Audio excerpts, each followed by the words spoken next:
करना है।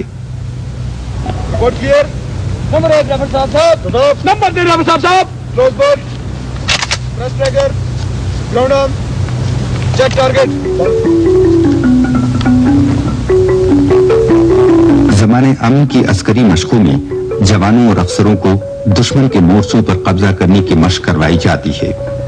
दुश्मन के इलाके में आगे बढ़ने से पहले कमांडर अपने साथियों की मुख्तलिफ पार्टियां बनाता है।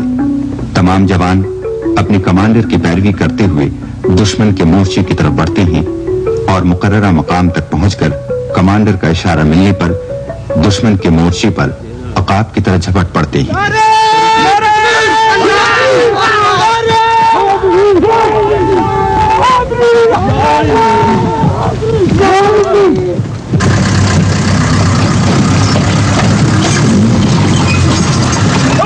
पैदल फौज की मशकों के साथ साथ वादी में मौजूद तोपखाने के दस्ते अपनी मामूल की मशकें जारी रखते हैं। तोपखाना फौज के लिए रीढ़ की हड्डी की हैसियत रखता है। जंग में आग उगलती और गरजती बरसती तोपें दुश्मन की कमर तोड़ने का मौसर जरिया है।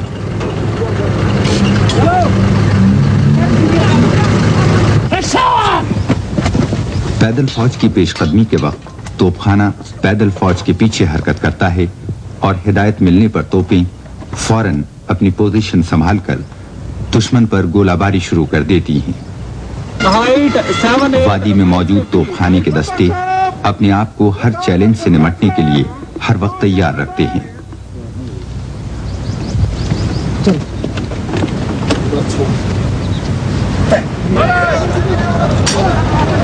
मैदानी इलाकों में तोपों को गाड़ियों के जरिए एक जगह से दूसरी जगह मुंतकिल किया जाता है, लेकिन पहाड़ी इलाकों में तोपों को पहाड़ के ऊपर ले जाने के लिए तरबियत याफ्ता खच्चर इस्तेमाल किए जाते हैं।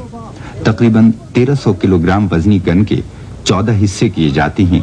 इन हिस्सों को 14 खच्चरों पर लादा जाता है। हर हिस्से के लिए खच्चर के ऊपर अलहदा स्टैंड बना होता है। तरबियत याफ्ता खच्चर मुख्तलिफ पुरज़े बाहिफाजत ऊंची नीची पहाड़ी रास्तों पर ले जाते हैं। पहाड़ी इलाकों में तोपखाने की नकलो हरकत के लिए खच्चर मौसर तरीन जरिया है। मुकर्ररा मंजिल पर पहुंचकर इन तमाम हिस्सों को दोबारा जोड़कर गन मुकम्मल कर ली जाती है। बार बार मशक से तोप को खोलना जोड़ना जवानों के लिए मामूल बन जाता है और बवक्ते ज़रूरत किसी किस्म की कोई दिक्कत नहीं होती। फौजी दस्तों और जवानों की इनफरादी मशकों के अलावा इलाके में मुतय्यन दस्तों के हर सतह के कमांडरों के पेशावराना इजलास बड़े तवातुर से होते रहते हैं। इन इजलासों में मुख्तलिफ किस्म के अस्करी मामलात पर आपस में तबादला ख्याल होता है। फौजी इस्तिलाह में इसे ट्यूट यानी टैक्टिकल एक्सरसाइज विदाउट ट्रूप्स का नाम दिया गया है। ऐसे इजलासों का मकसद जंग के मुमकिना फनी पहलुओं पर तफसीली तबादला ख्याल करना होता है। लाइन ऑफ कंट्रोल के साथ साथ हर मोर्चे पर एक एक संतरी मुतय्यन होता है। यह संतरी दुश्मन की नकलो हरकत पर कड़ी नजर रखता है। जो ही संतरी कोई खतरा महसूस करता है वो अपने हाथ से बंधी हुई रस्सी खींचता है। इस इशारे से सेक्शन कमांडर अपने तमाम जवानों समेत मोर्चे के अंदर पोजीशन ले लेता है। धूप, बारिश या बर्फबारी की परवाह किए बगैर हर मोर्चे पर संतरी 24 घंटे ड्यूटी देते हैं। वतन की ये मुहाफिज सरहदों की हिफाजत के लिए सारी रात जागते हैं और इन्हीं जागती आंखों के बायस हम घरों में आराम की नींद सोते हैं। सवाल कर सकता है। दिफाए वतन का फरीजा अदा करने वाले इन जवानों को हर वक्त चौकस और होशियार रहना पड़ता है। दुश्मन की किसी भी गैर मुतवक्का कार्रवाई से निमटने के लिए दुश्मन के मामूलात से आगाही निहायत जरूरी है। इस मकसद के लिए गश्ती दस्ते गश्त पर भेजे जाते हैं। पेट्रोल पार्टी के जवानों को पहले मॉडल पर रास्ते की शनाख्त, इलाके की पहचान और अहम मकामात की निशानदेही की जाती है। ब्रीफिंग के बाद 8 या 10 जवानों पर मुश्तमिल मुसल्लह गश्ती पार्टी गश्त पर रवाना होती है। पेट्रोलिंग पार्टियां रात के वक्त रवाना होती हैं और दुश्मन के इलाके पर नजर रखती हैं।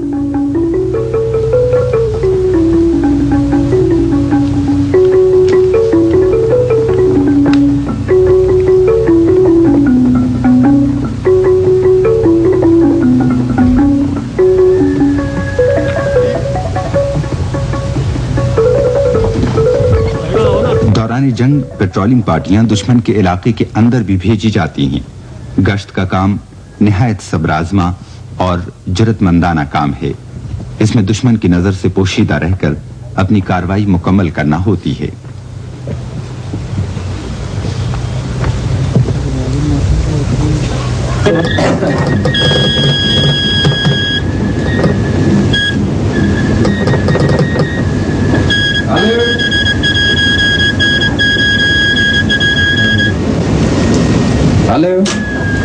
ہلو یہ بات کرے ریشیو۔ زمانے امن ہو یا زمانے جنگ، فوج کا مواصلات کا شعبہ ہر زمانے میں مصروف عمل رہتا ہے۔ جنگ میں مواصلاتی رابطوں کے بغیر جدید ترین اور مؤثر ترین اسلحہ بھی بیکار ثابت ہوتا ہے۔ فوج کی کور آف سگنلز مواصلاتی رابطوں کی ضامن ہے۔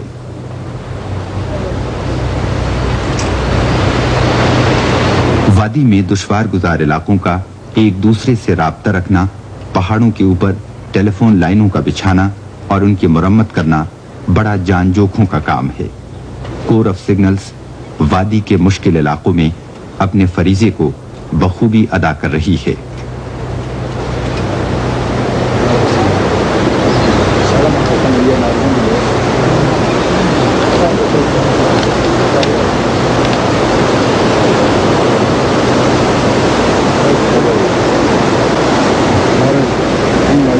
آزاد جموں و کشمیر میں فوجی مواصلاتی رابطوں کے علاوہ ہر طرح کے سول ٹیلی فون اور تار کی مجموعی ذمہ داری بھی فوج کے سپرد ہے۔ اس کام کے لیے کور آف سگنلز کی خصوصی مواصلاتی تنظیم آزاد جموں و کشمیر کے دور دراز کے علاقوں کو ملک کے باقی حصوں سے مربوط رکھنے میں سرگرم عمل ہے۔ اس تنظیم نے محکمہ ٹیلی فون و تار سے ذمہ داریاں سنبھالنے کے بعد علاقے کے مواصلاتی نظام میں نمایاں اضافہ کیا ہے، اور آج آزاد جموں و کشمیر میں ہر 10 کلومیٹر کے بعد ٹیلی فون ایکسچینج یا پبلک کال آفس کام کر رہا ہے۔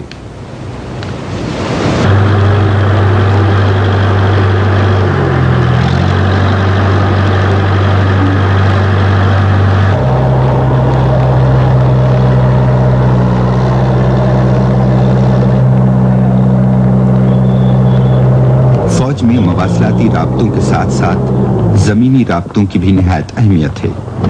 فوج کے انجینئرز وادی کے دشوار گزار علاقوں میں راستے بنا کر فوج کے مختلف شعبوں میں رابطہ قائم رکھتے ہیں۔ برف باری اور سلائڈز کی وجہ سے اس علاقے میں سڑکوں کی شکست و ریخت عام علاقوں کی نسبت زیادہ ہے، اس لیے ان کی مرمت سارا سال جاری رہتی ہے۔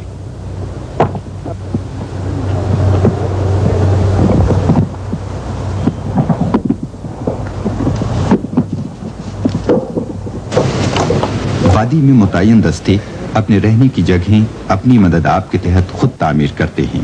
موسم سرما میں برف باری اور طوفانی بارشوں کے باعث رہائشی مورچوں اور لڑائی کے مورچوں کو سخت نقصان پہنچتا ہے۔ جوان اپنے فرائض کے ساتھ ساتھ نئے مورچوں کی تعمیر اور پرانے مورچوں کی مرمت جاری رکھتے ہیں۔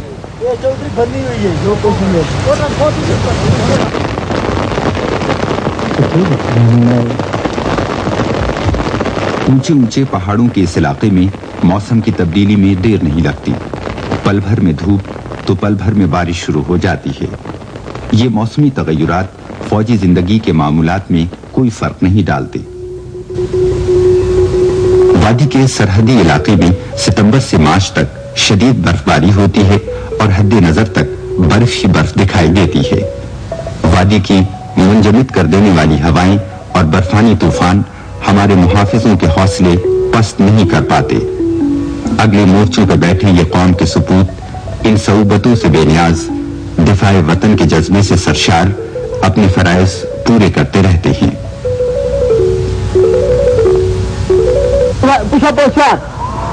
ان برفانی علاقوں میں ہمارے محافظ اپنے عسکری معاملات میں فرق نہیں آنے دیتے۔ صبح کی جسمانی ورزش برف کے پہاڑوں پر بھی جاری رہتی ہے۔